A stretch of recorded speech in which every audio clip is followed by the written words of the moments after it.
그래서 이 사람이 누군지에 대한 정체가 나왔을 때 처음에 다 민주당원이다라고만 쫙 기사가 올라오다가 이것도 탐사보도에 의해서 결국 주변인과 조카에 의해서 이 사람이 오랜 동안 태극기 집회에 나갔었고 국힘 당원이었다는 거. 일단 MBN이 단독을 냈습니다. 요거부터 먼저 보시죠. 네, 이재명 대표를 피습한 범인과 이름, 생년월일이 같은 인물이 지난 2015년 국짐에 가입해서 5년 동안 당적을 유지한 걸로 확인됐습니다. 지금 국짐은 4년 전에 탈당한 동명인물이 있지만 단정하긴 어렵다는 입장인데요. 경찰은 당적 여부를 확인하기 위해 어제 여야 중앙당사를 압수수색했습니다. 어제 제가 말씀드렸죠? 당적이 잘 안 나온다! 그러면 저쪽이에요, 거의. 그렇죠. 잘 안 나온다? 저쪽이야. 바로 나오면 민주당 나와요.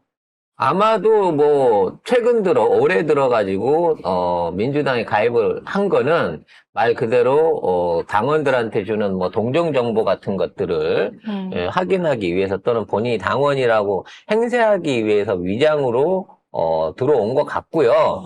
아마도 저는 지금도 국진당 당적을 보유하고 있을 거라고 예상을 해봅니다. 뭐 민주당 지금 입당해 있다니까. 아니, 왜냐면, 개인은 여러 개의 정당에 가입할 수 있어요. 근데 이 부분에 대해서 처음에 민주당 지지자다라고 몰아붙이던 국짐이 갑자기 불필요한 논쟁이래.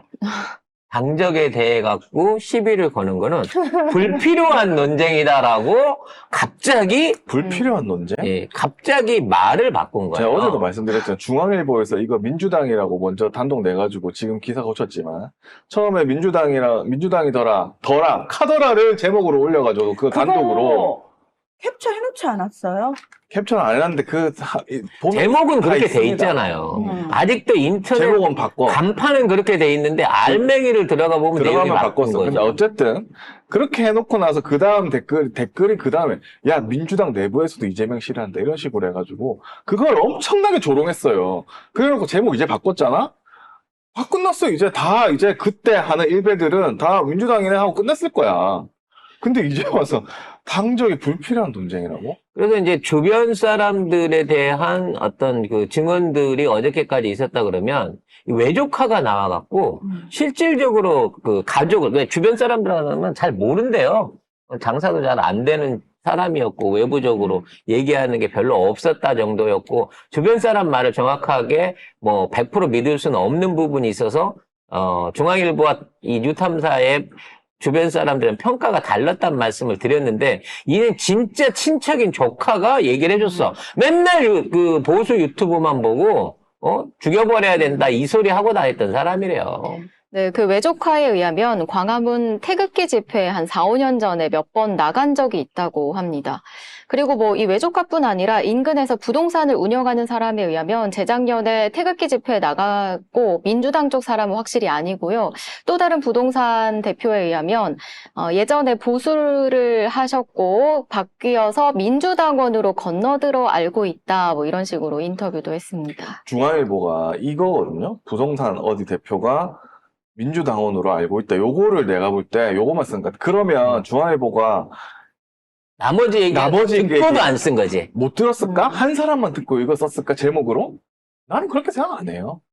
그래서 진짜 정말 대단하신 분이에요. 글로벌하게 동해번쩍 서해번쩍 하시는 홍화제. 월세도 몇 개월치 못 내는 사람이 무슨 돈으로 이재명 대표를 그렇게 쫓아다녔을까요? 그러니까 이 사람이 왜냐면 그 움직임은 사실 돈이잖아요. 재작년부터 7달치가 밀려 있었대요. 어제 제가 받은 건 6달치라고 했는데 지금 기사에 보면 재작년부터 7달치가 밀려 있었고 이번 달이 새로 시작됐으니까 연말까지 건물주한테 해결한다고 했는데 이 난리가 난 거야. 근데 지금쯤 해결이 돼 있지 않을까?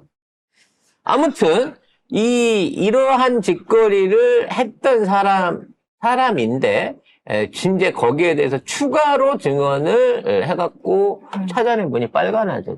이분은 해외에 있는 정보도 잘 찾아내시는 분이 대단한. 국내에서 진짜 홍길동이네요. 재판장도 홍화대네요. 자주 가시고 예. 재판정에도 자주 가시고. 이분이 우리가 알고 있는 빨간 아재가 한 분이 아니라 한 20분쯤 되는 거 아닐까요? 진짜 한 분이에요. 홍길동이야? 한 번. 의외로 굉장히 많은 분신술을 조직을 해요? 네, 분신술이요? 혼자. 분신술? 아무튼 그래서 1인 미디어입니다. 예, 이 사람하고 직접적인 토지 거래를 해보셨다고 하는 분하고 얘기를 해봤다고 합니다. 뭐 잠깐 몇 장면만 제가 캡처를 해왔는데 보세요. 이 사람이 사무실 테이블에는 보수 신문만 쓰도록 하고요.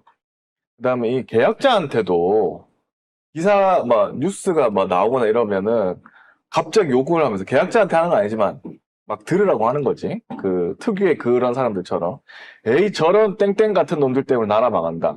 뭐 그거를 이제 문재인 대통령 그다음 민주당 이런 거 나올 때마다 그 얘기를 했고 뭐라고 했냐 문재인 빨갱이 민주당 빨갱이 같은 놈들 너무 싫어서 그만하라고 자기가 얘기를 할 정도였다. 그리고 문재인 빨갱이 쓰레기 새끼들이 나라 망친다.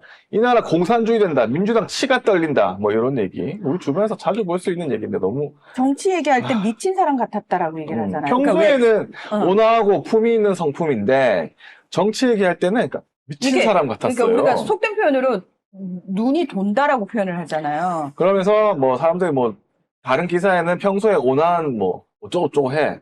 그러면 아니 그리고 민주당 적이라는 기사가 있는데 하니까 아니 민주당 지지한 사람이 조선일보 보면서 계속 저한테 문재인 빨갱이라고 하겠어요? 그리고 그냥 빨갱이 새끼 쓰레기들 저것들 다 없어져야지 나라 산다 이 정도면 이거는 극렬 극우죠. 극렬 극우죠.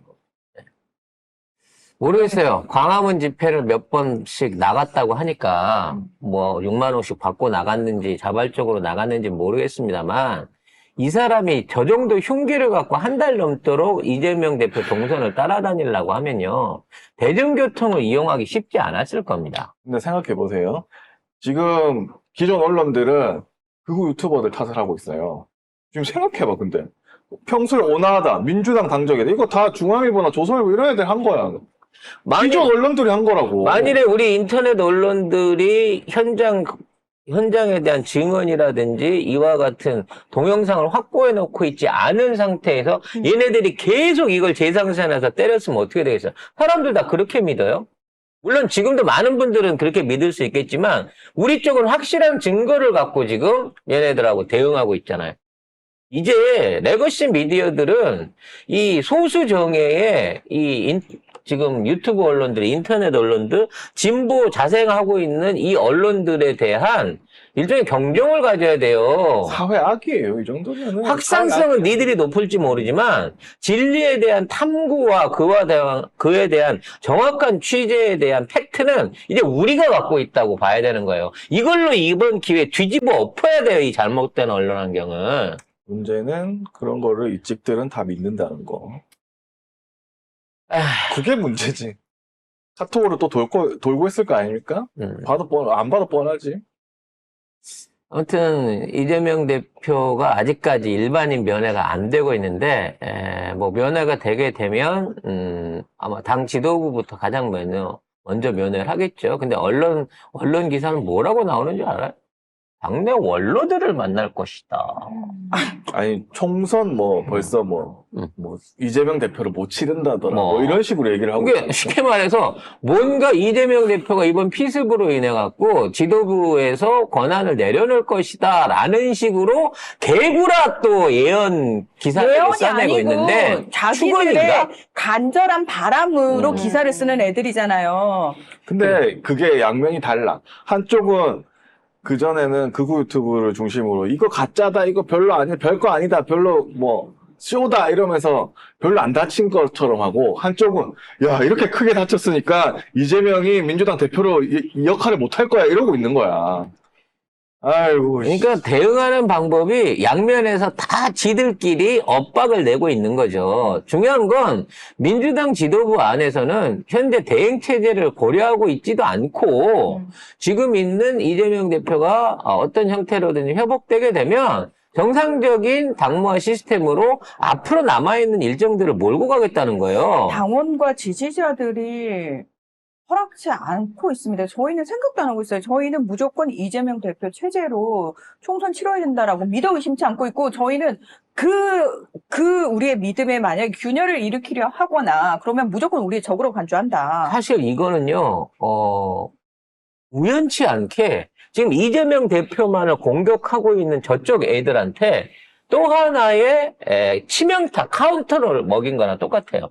왜냐면 지금 어차피 이재명 대표가 병원에 있다고 하더라도 기존에는 공관위원장 선정부터 시작해갖고 공천 시스템에 관련된 각종 개혁 작업들은 이미 지도부 안에서 결정이 나 있는 거고, 지도부는 그 결정을 그냥 계속해서 이어나가기만 할 거거든요. 그러니까 민주당은 어느 정당처럼 야 이씨 내가 까라면까 라는 식의 말도 안 되는 돗대기 시장이 아니고 정말 제대로 된 시스템 정당이에요. 그러면 그 시스템에 따라서 움직이는 건데 왜 지들처럼 자꾸 기준을 그 말도 안 되는 돗대기 시장식의 주먹구구식으로 운영하는 그런 구멍가게 같은 그런 데 맞춰가지고 민주당을 왜 그 시각에 계속 끼워 맞추고 있냐고. 민주당은 시스템 정당이라니까. 대통령이 꽂아줬다 그래서 어느 날 갑자기 울산 촌놈이 당대표가 되고. 그러니까 어느 날 갑자기 법무부 장관이 검사 출신 나부랭이가 와가지고 내가 비대위원장인데 이 지랄하고 있고. 아니 이게 아휴. 당내에서 회의도 안 거치고, 야 앞으로 공천 심사는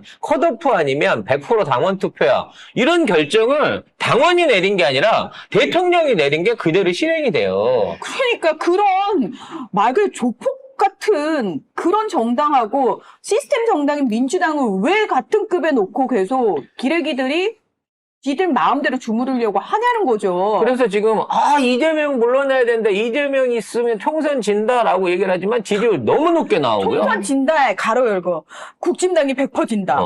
그리고 주어가 국진. 그치, 국진당이지. 그와 관련해서 내가 뭐 이재명 대표하고 딜을 치겠다, 정치 생명을 걸겠다 하는 놈들도 이제는 이재명 대표가 없으니까 그 얘기를 못 하는 상태에서 꿀먹은 벙어리 되고 시간만 계속 흘러가고 있는 거예요. 저는 진짜 다시 한번 이번 사태를 겪으면서 느꼈던 게 뭐냐면, 지금 있는 그 160명이 넘는 의원들 하나같이 다 필요 없다. 솔직히 다 못 믿을 놈들이다. 우리가 서울대병원 못 믿고 경찰도 못 믿고 구급차도 심지어 못 믿겠고 기레기들은 아예 안 믿고, 저는 민주당 의원들 160명 못 믿겠다 솔직히. 그래서 민주당 200석이 문제가 아니라 우리가 믿을 수 있고 일 잘하는 의원 200석이 중요하다. 이걸 진짜 또 한 번 느꼈습니다. 네, 그리고 속보를 보니까 뭐 집도의가 나와서 브리핑을 했나 봐요. 그래서 이 기도 손상 등 이거를 가능성이 있었기 때문에 수술 난이도가 굉장히 높았고 혈관 재건술이 필요한 상황이었고 어려운 수술이라서 혈관 전문 의사가 필요해서 부산대 병원이 요청했고 서울대 병원으로 옮겼다 라고 얘기를 했습니다. 쉽게 말하면 상처 부위를 봤을 때 이게 기도라 그러면 이게 앞에 있는 게 기도잖아요. 그럼 옆에서 들어온 칼이 기도 손상을 입힐 수 있을 정도까지면 얼마나 깊이 들어왔다는 이렇게 얘기냐고. 들어왔다는 거죠. 기도는 가운데쯤 있는 거잖아요. 근데 기도는 괜찮다고 합니다. 그러니까 뭐 기도가 손상됐다 그러면 호흡에 분명히 문제가 있었겠지만 출혈이 크고 상처가 벌어진 상태에서 얼마나 저게 진행될지 모르는 거예요. 그래서 저런 칼들이 무서운 게 그거라니까. 칼이나 저런 그 날들이 한쪽으로 서 있는 칼들 같은 게 상처를 내게 되면 상처 부위가 겉은 오므라드는데 안에서는 오므라들지가 않는단 말이에요. 혈관을 닫혀놓게 되면 몇 번을 생각하더라도 이건 진짜 연습을 많이 했거나 숙련된 놈이거나 이와 관련된 뭐 훈련을 받았거나 아주 강력한 의지가 있지 않고서는 일반인이, 그것도 67세라고 하는 나이에 노인이 할 수 있는 그러한 피습이 아니었다는 생각이 듭니다. 7개월치 밀린 월세를 다 내팽개치고 몇 달 전부터 이재명 대표를 따라다녔다고? 이거는 수상하지. 이건 너무 수상합니다. 자, 경찰이 얼마나 뭘 밝혀낼 수 있을지 모르겠습니다만 경찰 못 밝혀내요. 난 100% 믿을 수 못 밝혀내요. 없어요. 가장 중요한 게 이 사람의 통신 기록, 그다음에 금융 기록, 위치 추적을 해가지고 이 사람이 이동한 동선을 CCTV 역으로 까보면 돼요. 누굴 만났는지. 누굴 만났고 뭘 타고 다녔고 누가 태워다 줬으며 교통비는 누가 냈고 여기에 들어가는 각종 자금들은 어디서 온 것인지 그 부분에 대한 것만 체크를 해보면 그 배우가 나옵니다. 분명히 나올 거고 나중에 갑자기 돈이 생겼어. 집을 뒤졌는데 현금 문치가 있어. 이 돈은 누가 준 거냐고 확인을 해야 될 거 아니에요. 간첩도 공작금이 없으면 작업을 안 해요. 어쨌든 아까 말한 것처럼 언론에 대한 믿음도 없고 경찰에 대한 믿음도 없잖아. 이 정권을 아무것도 믿을 수 없잖아요. 그러니까 지지자가 밤새 이 지키는 사람 거야. 부동산 앞을 지켰습니다. 그러니까 작업 칠까봐 지지자가 두려운 나서서. 거지, 두려운 거지. 왜냐면 미리 작업해 놓을 수도 있잖아. 안에다 뭘 심을까봐. 그 생각하니까 또 예전 생각이 또 나네요. 그, 오페산 터널 그 총기, 사제총기 사고 때, 사제총기로 쏜 그 베어링 총알이 어깨를 뚫고 들어가서 쇄골을 부러뜨린 다음에, 심장에 박혀갖고 사망한 사고가 있었죠. 그때 당시에 저는 사제총기가 저런 위력을 낼 수 없다. 저건 분명히 뒤에서 권총을 오발한 동료에 의한 오발 사고일 것이다라는 주장을 했다가 지속적으로 계속 욕을 먹었습니다만 전 아직도 그 사건 역시도 사제총기에 의한 일종의 경찰 테러 사건으로는 보지 않습니다. 더 웃기는 건 이 사람이 이러한 일을 저질러 놓고 도망가다가 나중에 출동한 경찰이 아니라 그 동네에 있던 사람들한테 붙잡혀요. 그래서 나중에 조사를 받았는데, 갑자기 이 사람이 무슨 촛불 집회에 참여를 했다. 예전부터, 민주당 쪽에 어디 댓글을 달았다 그래갖고, 그쪽으로 몰고 가려고 하다가, 나중에 주변 증언에 의해서 이상하게 이제 유야무야 묻히면서 갑자기, 사제총기 살인범이 돼가지고, 아직까지도 지금 형을 살고 있거든요. 근데 난 그 사람의 어떤, 그 체포 과정이나 그 어떤 총기 사고 자체를 이상하게 보는데 이번에도 비슷한 방식으로 그때도 경찰이 했으니까 이상한 방식으로 해갖고 그때는 SNS를 시간 조작을 하고 끼워 넣기까지 했었거든. 이메일 같은 것들을 막 인위로 조작하고 감옥 안에 있는데 이메일 쓰고 막 이런 식으로 조작을 하다가 들킨 적이 있다고. 아마 그와 비슷한 조작질을 하려고 하지 않을까라는 걱정이 됩니다. 근데요, 시절이 달라요, 이제는. 어떠한 조작질을 해도 이거는 진상은 그 배우자는 드러날 수밖에 없습니다. 누군지 여러 의심받고 있는 배우자들, 어떤 형태든지 이에 대한 상응한 책임과 처벌을 받을 각오를 하고 있는 게 좋을 겁니다. 근데 왜 이거 할 때, 압수수색 할 때 신문지를 다 발라가지고 기자들이 찍지도 못하겠을까? 원래 압수수색을 하게 되면 그 수색을 당하는 사람이 입회를 하거나 변호사가 입회를 하거나 그렇죠. 입회하는 사람이 있어야 된대요. 당연하죠. 근데 이거는 당사자는 구속 중이라서 못 갈 수도 있다고 치지만 그런 것 없이 형사들이 들어갔고 창문 밖에서 보고 있는 기자들을 막겠다고 신문지로 이걸 다 다 막은 다음에 그 안에서 물건들을 찾아낸 거예요. 그래서 각종 추가 흉기와 칼을 가는 도구 같은 것들을 찾아냈다라는 얘기지.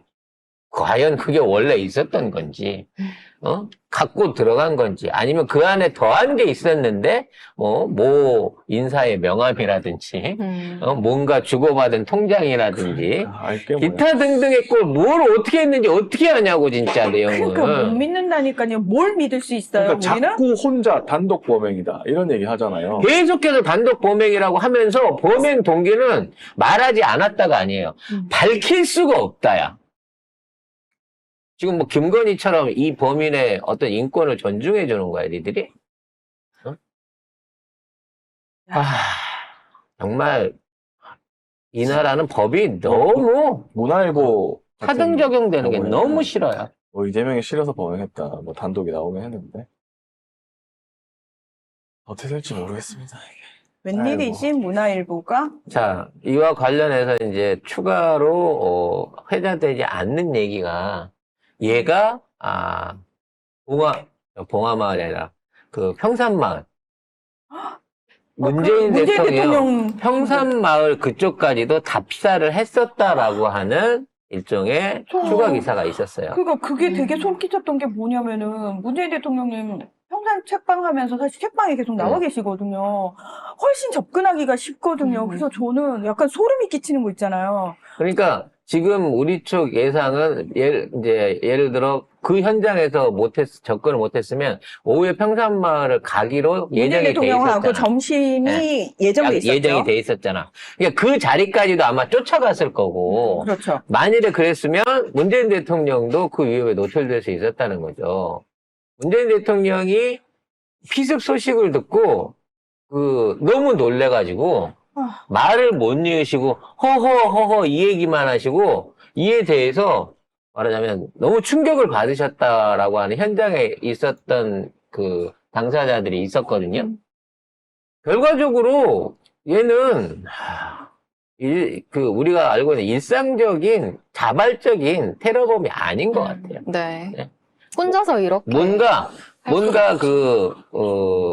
어떤 용병 같은 느낌? 뭔가 이렇게 고용돼 있는 청부를 받고 움직이는 이상하잖아. 이런 사람의 느낌이 든다니까, 얘는. 이상하잖아. 그러니까 월세도 못 내는 사람이 자기가 있는 지역도 아니고 경상남도까지 와가지고 그 사람들 따라다니고 지지자인 척 해가지고 그걸 할 수가 있어요? 그리고 그 많은 사람 앞에서 거기서 칼을 찌른다고? 그리고 이런 흉기를 담고 다니다가 어떤 형태로든지 검문을 받게 되거나 고동 이상자가 되면 분명히 잡혔을 거예요. 저는 분명히 조력자가 있다고 생각합니다. 이동 수단 안에. 예? 이 고속버스 타고 못 타고 이러고 댕기면서 그렇게 하지 않았을 거라는 생각이 들어요. 철저하게 조사해야 됩니다. 아니면 나한테 맡겨, 뭘? 조사를. 어떻게 하게요? 아니, 금방 얘 타고 다니는 거 교통카드가 됐든, 신용카드가 됐든, 아니면 그 움직이는 행적에 따른 것들 뒤져가지고, 거기 있는 사람들 통해서 잡아낼 수 있으니까, 우리 코로나 잡아내는 거 봐봐요. 감염자를 이동동선 찾아내는 거 봐봐. 맘만 먹으면 얼마든지 찾을 수 있는 게 대한민국의 정보력이야. 근데 나는 심지어 수사기관이 아니어도 일반인이 이 사람 찾아내야지 하면 바로 찾아내요. 나는 근데 무서운 게 뭐냐면 저쪽 지지자들이 대부분 이럴 거라고 생각을 해요. 이런 마음일 것이 아닐까. 왜 집회를 가도 저쪽 집회는 굉장히 폭력적이에요. 진짜 폭력적이에요. 욕설은 기본이고 지나가는 사람한테 뭐 빨갱이든 욕설이든 그런데 과격하거든요. 근데 이 사람이 보수 지지자고 계속 그쪽을 얘기하면서 막 욕을 하잖아요. 욕을 했다고 하잖아요. 그 6년 전에도 손님한테도 들릴 수 있게 막 욕을 한다고 하잖아요. 그 손님이 여자라서 더 했을 거예요.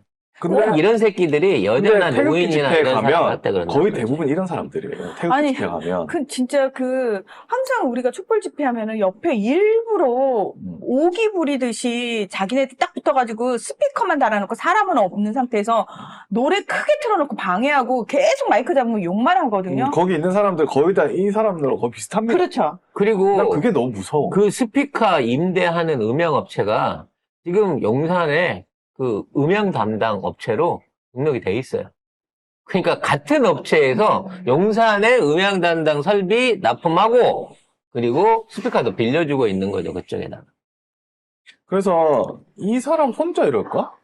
아니 그쪽 사람들 다 비슷해요. 그러니까 앞으로도 이런 일이 일어나지 않을까? 그리고 기사가 어떻게 나왔냐면 이 영상 사람들이 되게 많이 봤다. 모방 범죄 우려된다라는 기사인데 마치 모방 범죄를 부추기는 듯한 느낌의 기사인 것 같은 느낌인 거예요. 제 기분이 이걸 왜 자꾸 얘기를 하지라는 생각이 드는 거예요. 그러니까 사람들한테 마치 야 이렇게 하면 돼라는 걸 가르쳐 주려고 하는 듯이. 그래서 전국 경찰에다가 총선을 앞두고 저기를 주요 정치 관련된 인물들에 대한 경계를 강화하라라고 얘기를 했대요.